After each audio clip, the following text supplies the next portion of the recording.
A rejeição de Jesus como Cristo pelos judeus.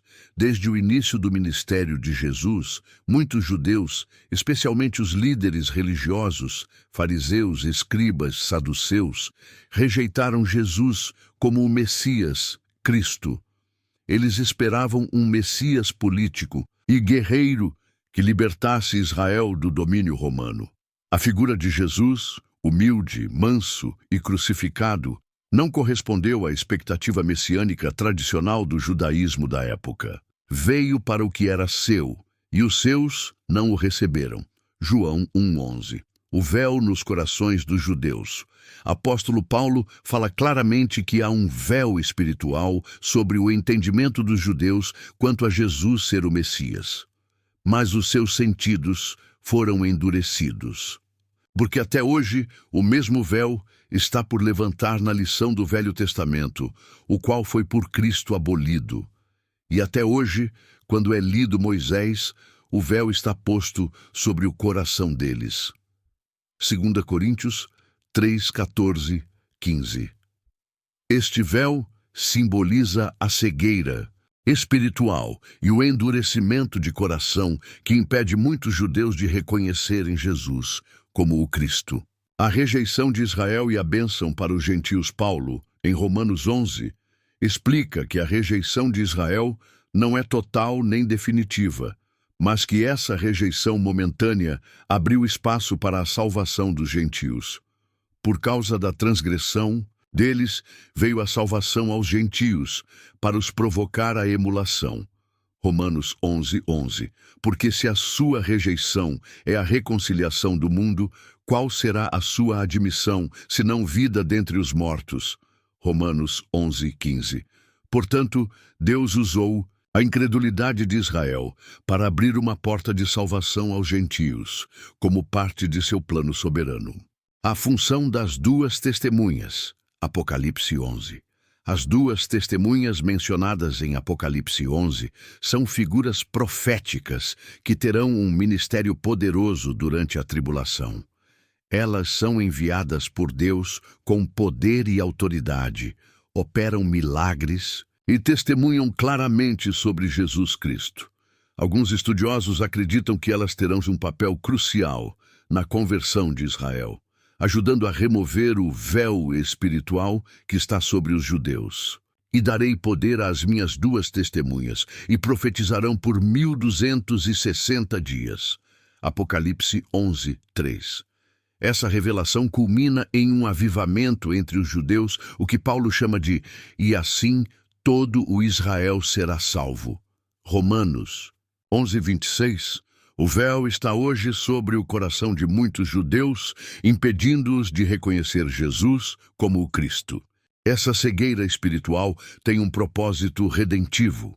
Abriu caminho para que os gentios fossem alcançados. No tempo determinado por Deus, Israel será restaurado, possivelmente por meio do testemunho das duas testemunhas, como parte do plano profético. Deus é soberano e está conduzindo a história para que tanto judeus quanto gentios venham a fazer parte do corpo de Cristo. Paulo faz uma analogia com a oliveira, onde os ramos naturais, Israel, foram quebrados e os ramos bravos, gentios, foram enxertados. Se alguns dos ramos foram quebrados e tu, sendo zambujeiro, foste enxertado em lugar deles, não te glories contra os ramos. Romanos 11, 17 e 18. Essa figura revela que Israel não foi rejeitado para sempre, mas que sua exclusão momentânea serviu ao propósito maior de incluir os gentios no plano da salvação. No entanto, Paulo adverte que Deus também é poderoso para enxertar novamente os ramos naturais, Israel, ou seja, restaurá-los. O fim do véu e o avivamento de Israel, a restauração de Israel, está ligada ao fim do endurecimento espiritual e à aceitação de Jesus como Messias. Paulo diz que, porque não quero, irmãos, que ignoreis este mistério, que o endurecimento veio em parte sobre Israel, até que a plenitude dos gentios haja entrado. Romanos 11, 25. Plenitude dos gentios É o tempo determinado por Deus para que todos os gentios eleitos sejam alcançados. Quando esse tempo se completar, Israel será espiritualmente despertado. As duas testemunhas e o avivamento judaico. Apocalipse 11. Durante a tribulação, as duas testemunhas serão levantadas por Deus com poder profético. Muitos estudiosos associam essas testemunhas a Elias e Moisés, por causa dos milagres semelhantes. Elas profetizam durante 1260 dias, 3 anos e meio, operam milagres, fogo da boca, fecham o céu, ferem a terra com pragas, são mortas pela besta, mas depois ressuscitam, o que causa terror mundial e glorificação a Deus.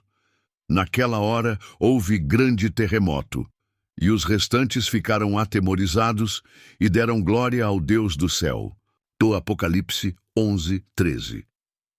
Esse versículo é interpretado por muitos como o momento em que Israel reconhece o Messias, abrindo caminho para a conversão nacional. O clímax, a volta de Cristo e a salvação de Israel após a missão das duas testemunhas, e os eventos finais da tribulação, Jesus Cristo retorna em glória. Nesse momento, muitos judeus verão aquele a quem traspassaram e se arrependerão. Olharão para mim a quem traspassaram, e pranteá-lo-ão. Zacarias 12, 10. E assim, todo o Israel será salvo. Romanos 11, 26. A volta de Cristo será o momento de plena revelação para Israel, e o véu será completamente removido. Isso será um ato de justiça e misericórdia divina, a restauração do povo da aliança, o cumprimento das profecias messiânicas, lições espirituais e teológicas para hoje. Deus está operando um plano multigeracional que envolve juízo, misericórdia e redenção. O endurecimento de Israel é parte do plano, não um acidente. O tempo da graça para os gentios ainda está em curso, mas está se aproximando do fim. A rejeição temporária de Israel resultou em bênção para os gentios, mas o retorno de Israel trará vida dentre os mortos.